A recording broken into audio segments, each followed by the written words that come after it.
सत साहिब जी, आप सुन रहे हैं संत रामपाल जी महाराज द्वारा लिखित पुस्तक जीने की राह का ऑडियो बुक, जिसमें हम जानेंगे कि विशेष मंथन क्या है और चरित्रवान की कथा। इस वीडियो को 16 मई 2024 को रात 10 बजे एडिट किया गया है। सत साहिब। विशेष मंथन काम प्रक्रिया को विशेष विवेक के साथ समझें। पति पत्नी मिलन को समाज मान्यता देता है कि आप दोनों परस्पर संतान उत्पन्न करो। सबके माता पिता ने संतानोत्पत्ति की प्रक्रिया की, जिसे संभोग कहते हैं, किया, जिससे अपना तथा अपने भाई बहनों का जन्म हुआ। तो विचार करें कि यह क्रिया कितनी पवित्र तथा अच्छी है, जिससे अपने को अनमोल मानव शरीर मिला है। कोई डॉक्टर बना, कोई सैनिक, कोई मंत्री तो कोई इंजीनियर बना है, कोई किसान बना है जिसने सबको अन्न दिया, कोई मजदूर बना जिसने आपके महल खड़े किए, कोई कारीगर बना। मानव शरीर में हम भक्ति, दान, धर्म के कर्म करके अपने जीव का कल्याण करा सकते हैं। संभोग क्रिया यह है। इसको कितना ही बकवाद करके, रागनी गाकर, फिल्मी गाने गा सुनाकर मलिन वासना रूप दें, बात इतनी ही है। यह पर्दे में करना सभ्यता है। पशु पक्षी प्रजनन क्रिया करते हैं, जो खुले में करते हैं, जो अच्छा सा नहीं लगता। मानव सभ्य प्राणी है, उसको पर्दे में तथा मर्यादा में रहकर सभ्यता को बनाए रखना है। उपरोक्त विचार पढ़कर आप में किसी भी बहन, बेटी, बहू की ओर देखकर अश्लील विचार उत्पन्न नहीं हो सकते। यही क्रिया दादा दादी ने की, जिससे अपने पिताजी का जन्म हुआ। नाना नानी ने की, जिससे माताजी का जन्म हुआ। जिन माता पिता ने अपने को उत्पन्न किया, पाला पोसा। कितने अच्छे हैं अपने माता पिता, जिनकी उत्पत्ति भी काम क्रिया से हुई। तो यह क्या अश्लील है? इसको खाना बदोश लोग अश्लीलता से पेश कर, अश्लील रंग देकर समाज में आग लगाते हैं। देश के संविधान में प्रावधान है कि यदि कोई पुरुष किसी स्त्री से छेड़छाड़ करता है तो उसे 3 वर्ष की सजा दी जाती है। यदि किसी स्त्री से रेप करता है तो 10 वर्ष की सजा होती है। कानून का ज्ञान होने से इंसान बुराई दुराचार से डरता है। कानून का ज्ञान होना आवश्यक भी है। इस तरह के पाप काल ब्रह्म करवाता है। काल कौन है जाने सृष्टि रचना में, इसी पुस्तक के पृष्ठ 254 पर। फिल्म नहीं देखनी है। फिल्म बनावटी कहानी होती है, जिसे देखते समय हम भूल जाते हैं कि जो इसके पात्र हैं वे रोजी रोटी के लिए धंधा चला रहे हैं। करोड़ों रुपए एक फिल्म में काम करने के लेते हैं। भोले युवक विवेक खोकर उनके फैन यानी प्रशंसक बन जाते हैं। वे अपना धंधा चला रहे हैं। आप मूर्ख बनकर सिनेमा देखने में धन व्यर्थ करते हैं। जिस हीरो हीरोइन के आप फैन बने हैं, आप उनके घर जाकर देखें, वे आपको पानी भी नहीं पिलाएंगे। चाय खाना तो दूर की कौड़ी है। विचार करें कि मैं लड्डू खा रहा हूं और आप देख रहे हो। आप कह रहे हो कि वाह, लड्डू बड़े स्टाइल से खा रहा है। आपको क्या मिला? यही दशा फिल्मी एक्टरों तथा दर्शकों की है। हमने अपनी सोच बदलनी है। जैसे हम अश्लील मूर्तियां देखते हैं तो अश्लीलता उत्पन्न होती है, क्योंकि उस उत्तेजक मूर्ति ने अंदर चिंगारी लगा दी, पेट्रोल सुलगने लगा। ऐसी तस्वीरों को तिलांजलि दे दें। जैसे हम देशभक्तों की जीवनी पढ़ते हैं और मूर्ति देखते हैं तो हमारे अंदर देशभक्ति की प्रेरणा होती है। ऐसी तस्वीर घर में हो तो कोई हानि नहीं। यदि हम साधु संत, फकीरों तथा अच्छे चरित्रवान नागरिकों की जीवनी पढ़ते सुनते हैं तो सर्वदोष शांत होकर हम अच्छे नागरिक बनने का विचार करते हैं। इसलिए हमें संत तथा सत्संग की अति आवश्यकता है, जहां अच्छे विचार बताए जाते हैं। हम अपनी छोटी सी बेटी को स्नान कराते हैं, वस्त्र पहनाते हैं। इस प्रकार सब करते हैं। वही बेटी विवाह के पश्चात ससुराल जाती है। अन्य की बेटी हमारे घर पर बहू बनकर आती है। अब नया क्या हो गया?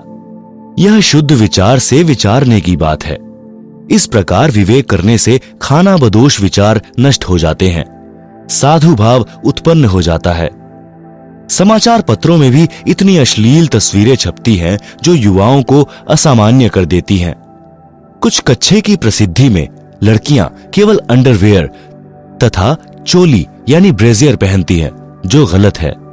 इसी प्रकार पुरुष भी अंडरवेयर यानी कच्छे की प्रसिद्धि के लिए केवल कच्छा पहनकर खड़े दिखाई देते हैं, जो महानीचता का प्रतीक है। इनको बंद किया जाना चाहिए।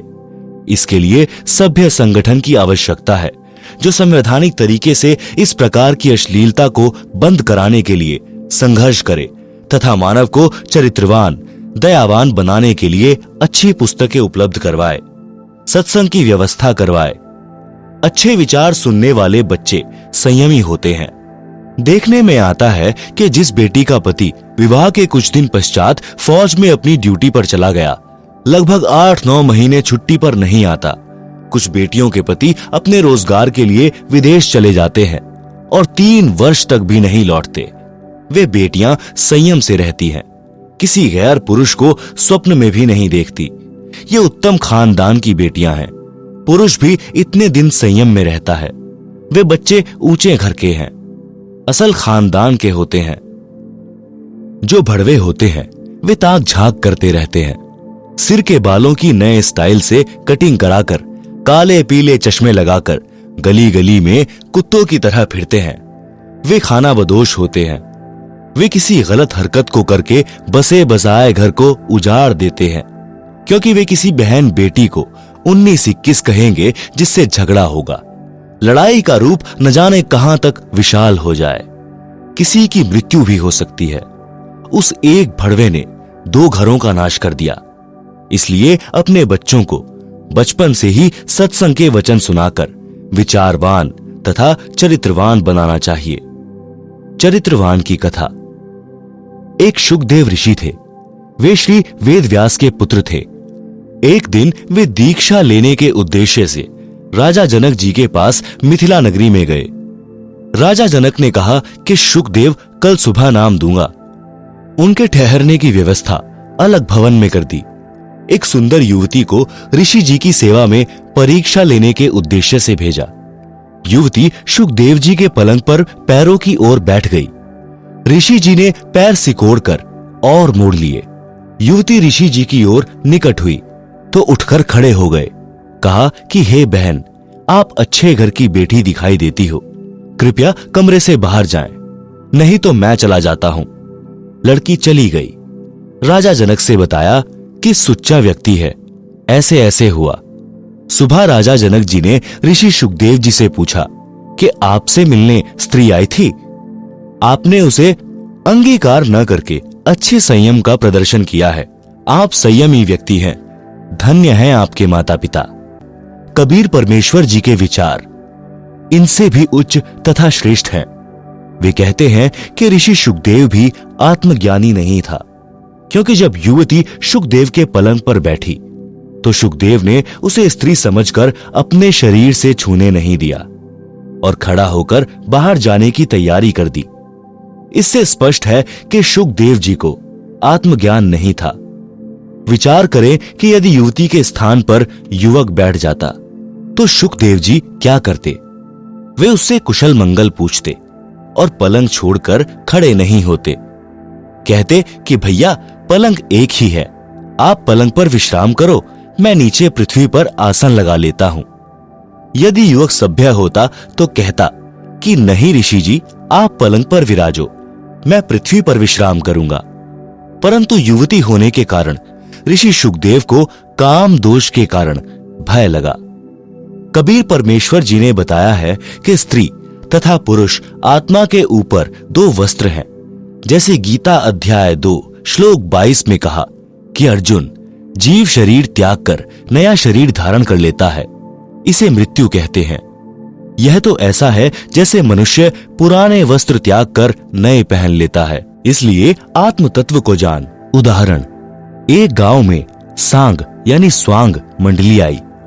कई दिन सांग किया। पुराने जमाने में सांग के नाटक में पुरुष ही स्त्री का अभिनय किया करते थे। एक लड़का अपने साथी के साथ पहली बार सांग देखने गया। सांग में एक लड़के को लड़की के वस्त्र पहना रखे थे। छाती भी युवा लड़की की तरह बना रखी थी। प्रथम बार गए लड़के ने अपने साथी यानी जो कई बार सांग देख चुका था उससे कहा कि देख कितनी सुंदर लड़की है। साथी बोला, ये लड़की नहीं लड़का है। परंतु प्रथम बार गया लड़का मानने को तैयार नहीं। उसको अपने मित्र की बातों पर विश्वास नहीं हो रहा था। सांग के समाप्त होने के पश्चात सांगी अपने उस स्थान पर गए जहां ठहरे हुए थे।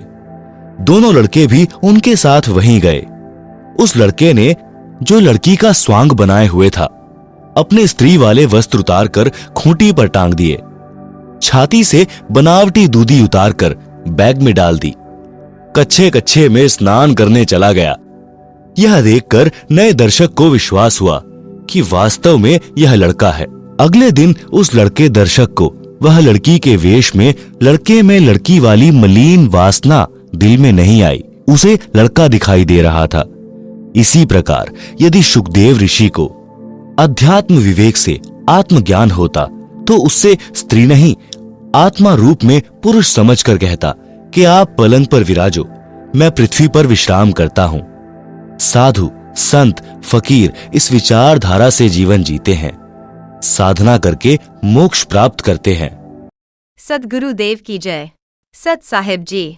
इसका अगला भाग भी जल्द ही देखने को मिल जाएगा जी।